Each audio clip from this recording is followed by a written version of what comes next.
Hi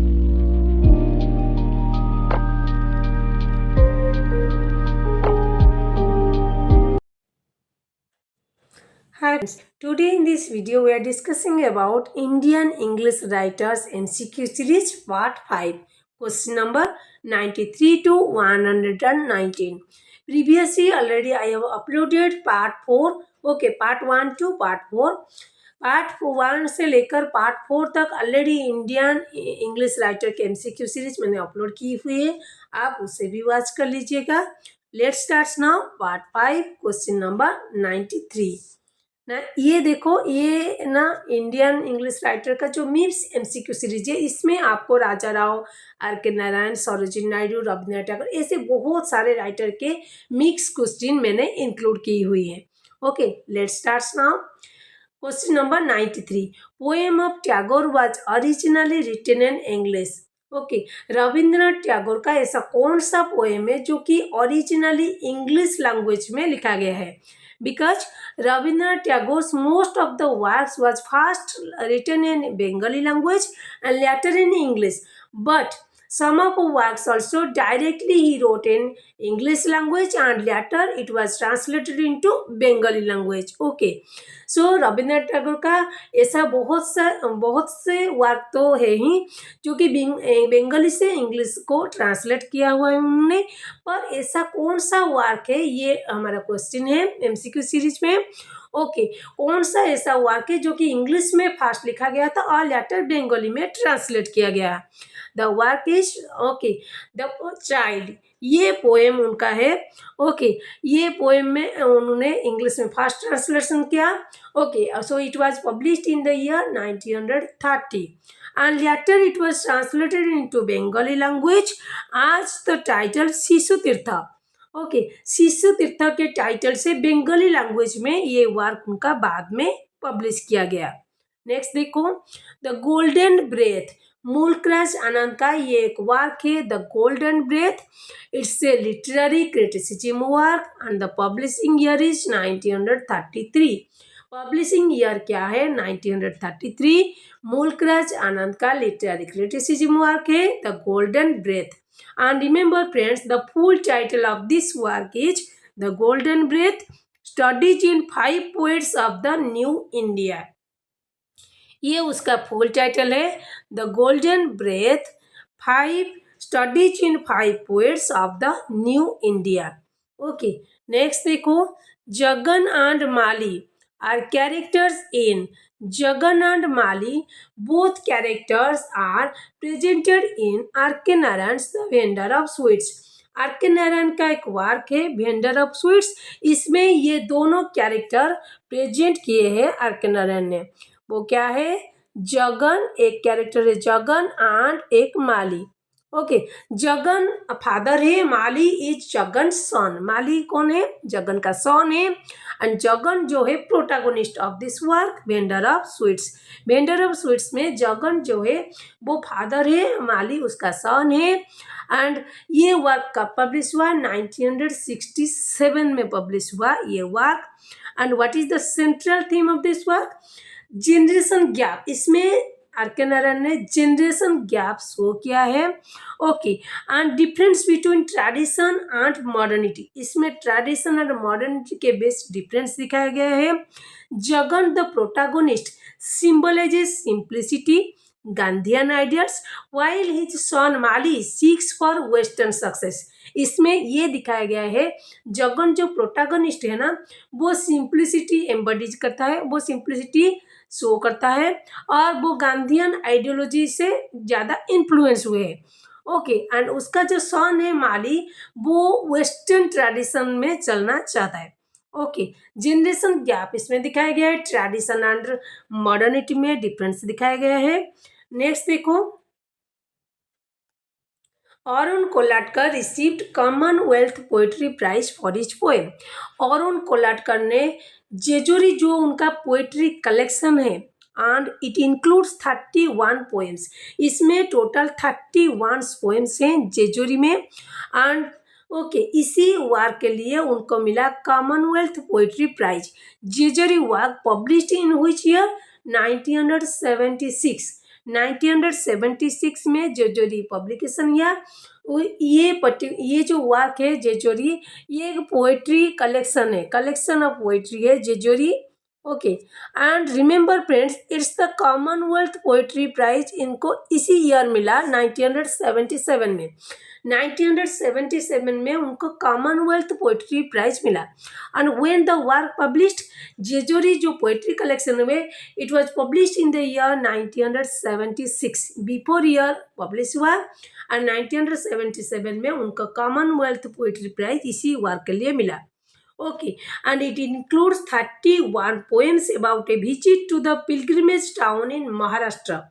इसमें क्या दिखाया गया है, ये पोएट्री कलेक्शन में ये शो करता है महाराष्ट्र का एक टाउन है जिसको हर लोग पिलग्रिमेज के लिए जाते हैं, विजिट करते हैं। ओके, जेजोरी एक टाउन है महाराष्ट्र के। नेक्स्ट देखो, साइक्लोन इन पाकिस्तान, ये सुनीति नेम जोशी का एक वर्क है, 1971 में पब्लिश हुआ, cyclone in Pakistan. Next is famous novelist Nayantara Sehgal. Nayantara Sehgal is an famous Indian English novelist who is very famous for so many works like The Day in Shadow and Storm in Chandigarh. Storm in Chandigarh Nayantara Sehgal का एक famous novel है and बहुत सारी work उन्होंने लिखे हैं जैसे the day in Shadow and many more. ये क्वेश्चन है हमारा कि नयनतारा सहगल जो है किसके वो बेटी हैं। Okay, and the daughter of Shrimati Vijay Lakshmi Pandit. Okay, उनका जो मदर है, मदर का नेम क्या है, विजय लक्ष्मी पंडित के वो डॉटर है नयनतारा सहगल।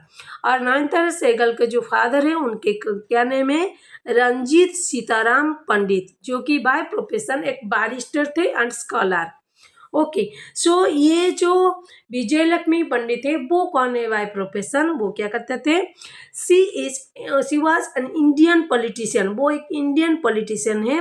वो served as the first female president of the UN general assembly, जो कि ऐसे इंडियन पॉलिटिशियन है जो कि फर्स्ट फीमेल प्रेसिडेंट भी थे यूएन जनरल असेंबली में। ओके, नेक्स्ट देखो, the dark dancer. The dark dancer ये किसका वर्क है, बालचंद्र राजन का वर्क है, पब्लिशिंग ईयर इज 1958। ये वर्क में क्या सेंट्रल थीम है, the central theme of this particular work is the novel explores the conflict of biculturalism. ये नोवेल में कंफ्लिक्ट दिखाया गया है बाय कल्चरलिज्म के ऊपर। नेक्स्ट देखो, The Apprentice by Arun Joshi. It can be called a long monologue, and the publishing year is 1974. Arun Joshi का एक नोवेल है अप्रेंटिस जो पब्लिश हुआ था 1974 में। Okay, it can be called a long monologue, इसको एक लॉन्ग मोनोलॉग भी कहा जा सकता है। And the novel explores about money, power, politics and also corruption. Protagonist is Ratan Rathore, इसमें एक प्रोटागोनिस्ट है जिसका नेम है Ratan Rathore. And also the novel explores Ratan Rathore internal conflict between idealism and corrupt materialism. इसमें यह दिखाया गया है जो मेन प्रोटागोनिस्ट है रतन राठौड़, इसका ये कैरेक्टर का इंटरनल कंफ्लिक्ट दिखाया गया है। किसके बीच इंटरनल कंफ्लिक्ट दिखाया गया है, between idealism and corrupt materialism के बीच। नेक्स्ट देखो, all you sleep tonight is a dash by Vikram Seth. All you sleep tonight ये विक्रम सेठ का एक कलेक्शन ऑफ पोएम्स है, पोएट्री कलेक्शन है and the publishing year is 1990। Next, Arundhati Roy awarded Man Booker prize.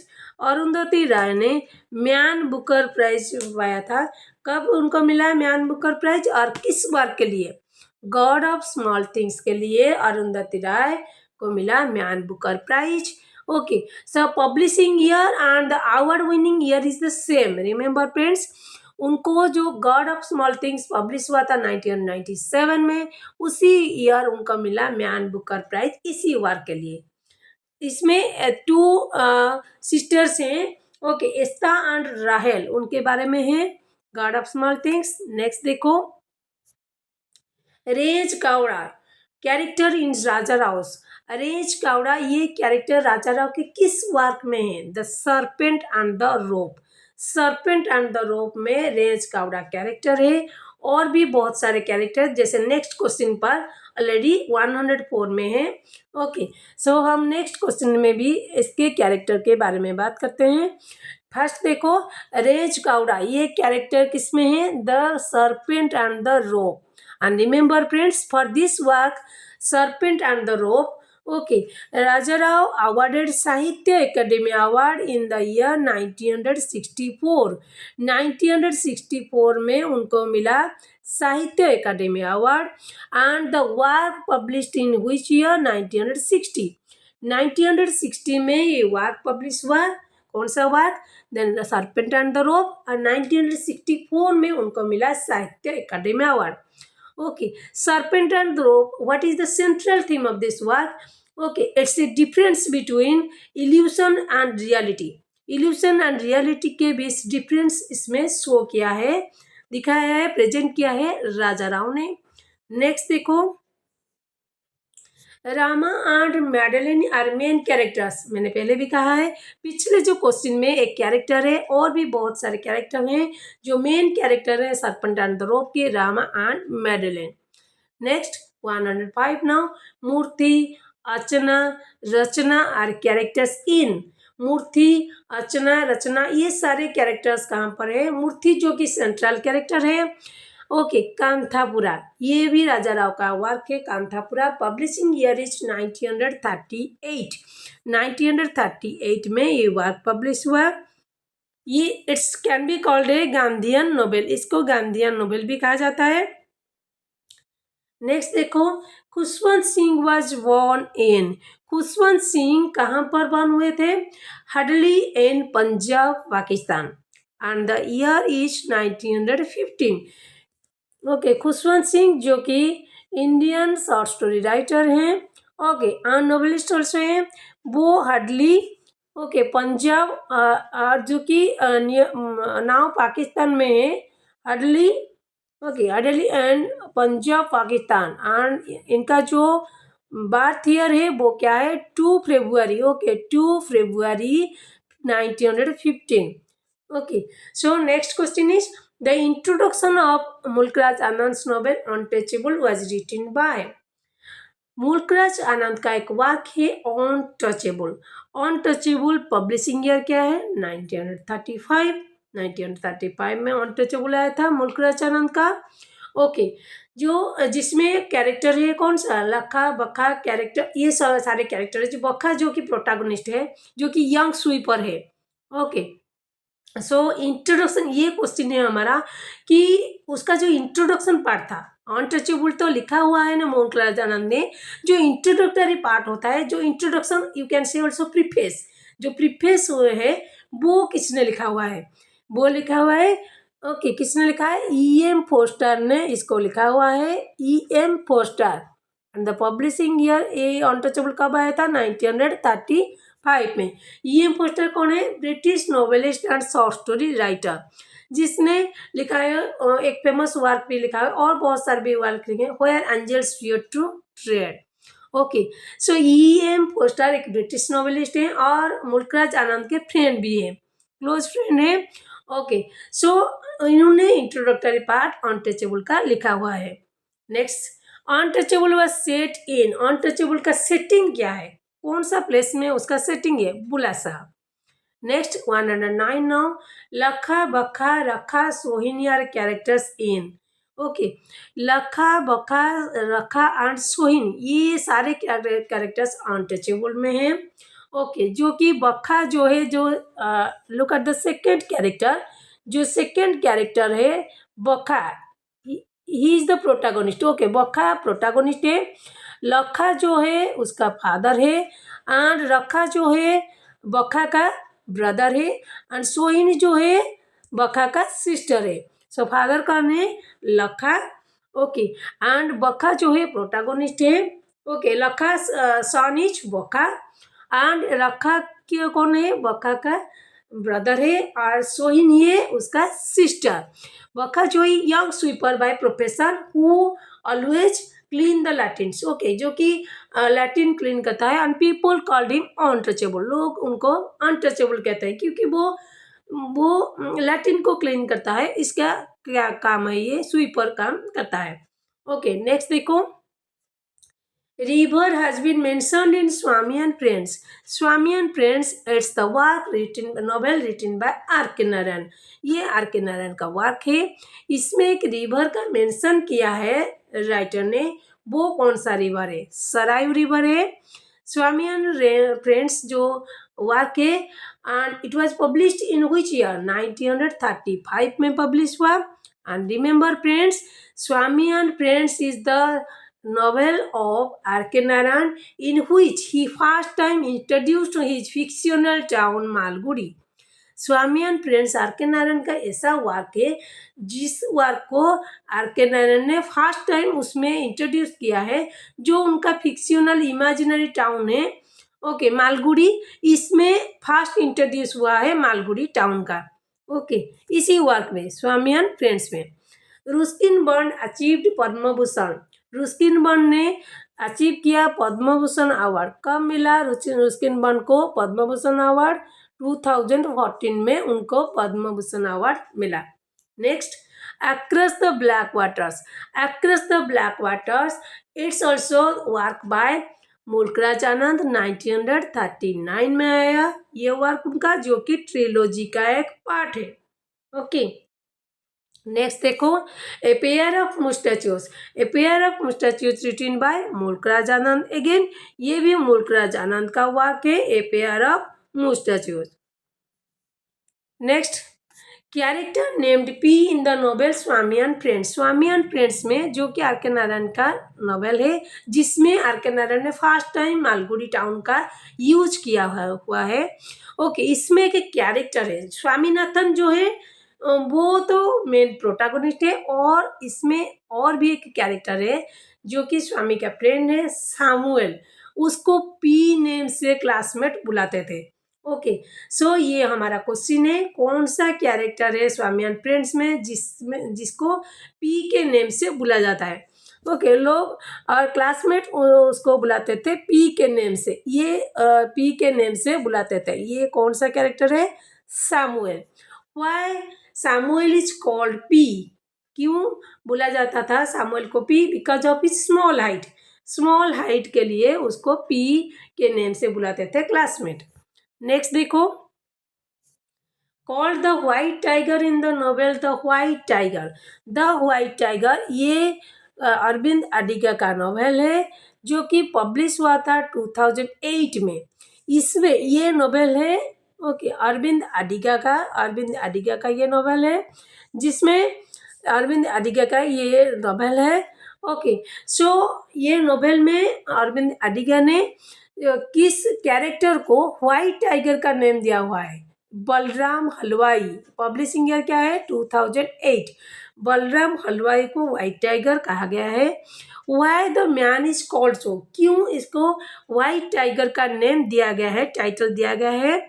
Okay, white tiger क्या है? White tiger is a rare animal. Likewise, Balram Halwai has a rare intelligence and ambition that sets him apart from others. जैसे white tiger एक rare animal होता है, ज़्यादा देखा ही नहीं जाता है। ओके, ठीक वैसे ही बलराम हलवाई जो प्रोटैगनिस्ट है बलराम, ओके, वो उसका जो रेयर इंटेलिजेंस है औरों से वो अलग है। ओके, जैसे व्हाइट टाइगर है औरों से अलग, टाइगर से अलग है, और सब टाइगर से, और रेयर भी दिखा जाता है व्हाइट टाइगर को। ठीक वैसे ही बलराम हलवाई जो प्रोटैगनिस्ट है व्हाइट टाइगर के, ओके, सो ये भी रेयर है, और रेयर इंटेलिजेंस इसका है, और एम्बिशन भी है जो औरों से उसको अलग करता है। ओके, नेक्स्ट देखो, अनीता देसाई वोन साहित्य अकादमी अवार्ड फॉर। अनीता देसाई को किस वर्क के लिए साहित्य अकादमी अवार्ड मिला?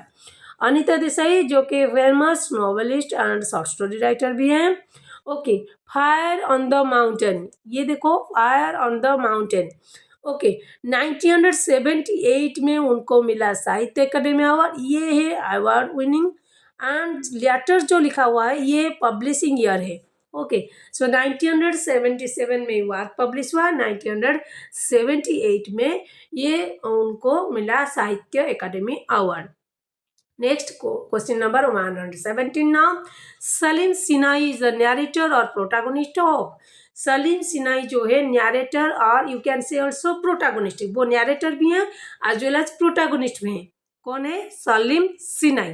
किसके वर्क में? मिडनाइट चिल्ड्रन वर्क में, and written by Salman Rushdie. Salman Rushdie का एक वर्क है Midnight Children, publishing year is 1981.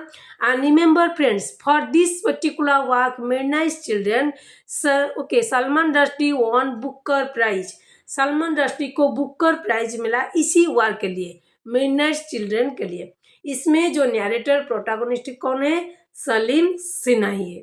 Next देखो, शशि थरूर ओन साहित्य अकादमी अवार्ड फॉर। शशि थरूर को किस वर्क के लिए साहित्य अकादमी अवार्ड मिला? The work is an era of darkness. Okay, N era of darkness ये शशि थरूर का वर्क है। एन एरा ऑफ डार्कनेस ये है शशि थरूर का वर्क। साहित्य अकादमी अवार्ड कब मिला उनको? 2019 में उनको इसी वर्क के लिए साहित्य अकादमी अवार्ड मिला। Okay, N era of darkness. What is the central theme of this work? इसमें सेंट्रल थीम क्या है? Historical account of British colonial rules impact in India. इसमें क्या दिखाया गया है? जो ब्रिटिश जो हिस्टोरिकल अकाउंट है, ब्रिटिश कॉलोनियल रूल जो है, ब्रिटिश का जो रूल है जो इम्पैक्ट पड़ा है इंडिया के ऊपर, उसके बारे में ये वर्क उनका है। ओके, ये उसका इसी वर्क का सेंट्रल थीम है, an era of darkness. Okay, इसका जो फुल टाइटल है इसको भी आपको याद रखना है, कभी कभी एग्जाम में पूछा जा सकता है। What is the full title? Okay, correct title भी पूछा जा सकता है। An era of darkness, the British empire in India. Okay, I am repeating again, an era of darkness, the British empire in India, ये उसका full title है। साहित्य Akademi award इसी वर्क के लिए उनको मिला। ओके, 2019 में। An era of darkness, the British empire in India. Next means today's last question, waiting for the Mahatma. Waiting for the Mahatma R के नारायण का वर्क है, 1955 में पब्लिश हुआ। इसमें गांधीयन इंडिपेंडेंस मूवमेंट को शो किया है, प्रेजेंट किया है आर के नारायण ने। कब पब्लिश हुआ? 1955 में। ओके, सो ये हो गया हमारे जो पार्ट 5, जो 93 से क्वेश्चन एमसीक्यू क्वेश्चन स्टार्ट होकर 190 तक एंड हुआ। सो आज की वीडियो में इतना ही, फिर मिलेंगे अगले एक वीडियो के साथ। See you in my next video with a new content. Till then keep smiling, take care of yourself, bye bye.